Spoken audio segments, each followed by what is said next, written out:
Hello everyone, Auntie Lynn's vlog is back. Welcome to my YouTube channel. For today's video, adobong dilis at talong. Charan! May sound effect. At ito nga ang ating dilis, yung puting maliliit na isda na pinatuyo. Dilis na rin ang tawag natin.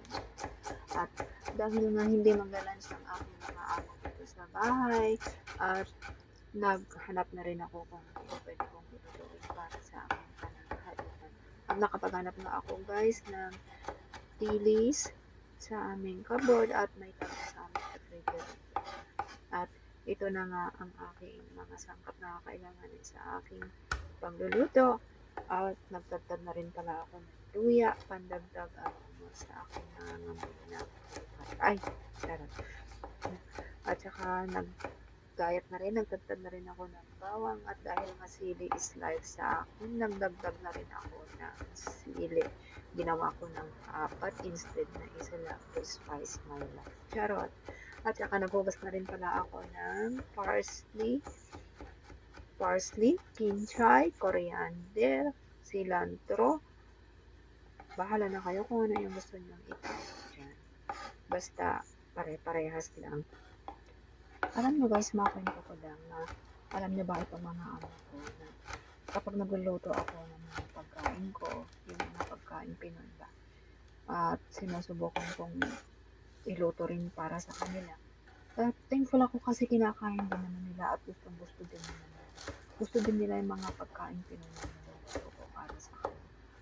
At ito na nga, katulad dito, magluluto ako ng adobong dilis at talong.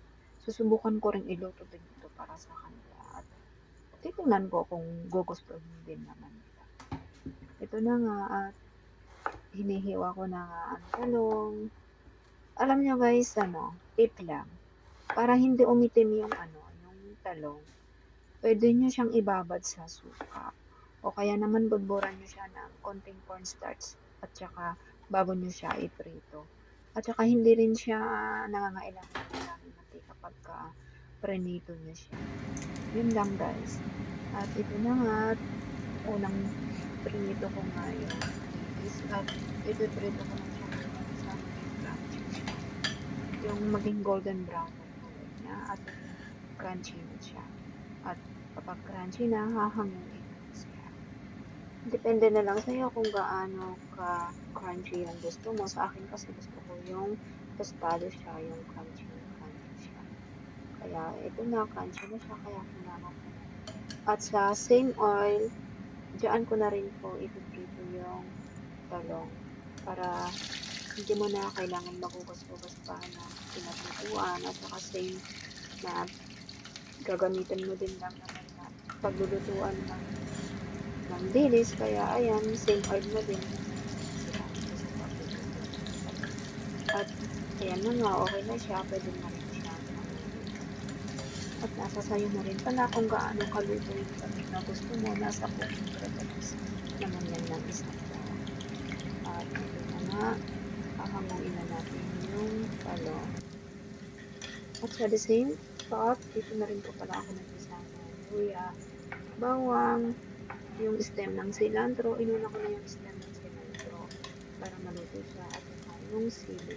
Igigisa mo lang siya hanggang sa mga moy yung buong kusina. Yung amoy na amoy mo na pa. Ayan. Tapos, maglalagay na rin tayo ng toyo pampalasa. Pampalasa ng ating buhay. May ganun. Maglalagay din tayo ng oyster sauce, pampadagdag lasa. Kasi pag naglalagay tayo ng oyster sauce sa ating lulutuin, malinamnam siya. At saka asukal instead, konting asukal lang instead na mali sarap. Hindi ako kumakain ng mali sarap daw. At pwede ka rin pala maglagay dito ng suka. Guys, nasa na yan kung gusto mo maglagay ng suka. At dahil nga tanghali na at gutom na rin ako at hapon na, minadali ko na rin pong nilagay ang dilis at saka talong. Dahil pagkatapos nito, marami pa tayong susunod na trabaho. At ito na nga, ang panghuli, inilagay ko na yung cilantro leaves. halu-haluin mo lang siya guys ng ilang segundo at ito na nga ang ating finished product. Luto na ang ating adobong dilis at talong. At hanguin na natin at tayo'y makakain na. Hanggang sa muli! At maraming salamat sa inyong panonood. Bye!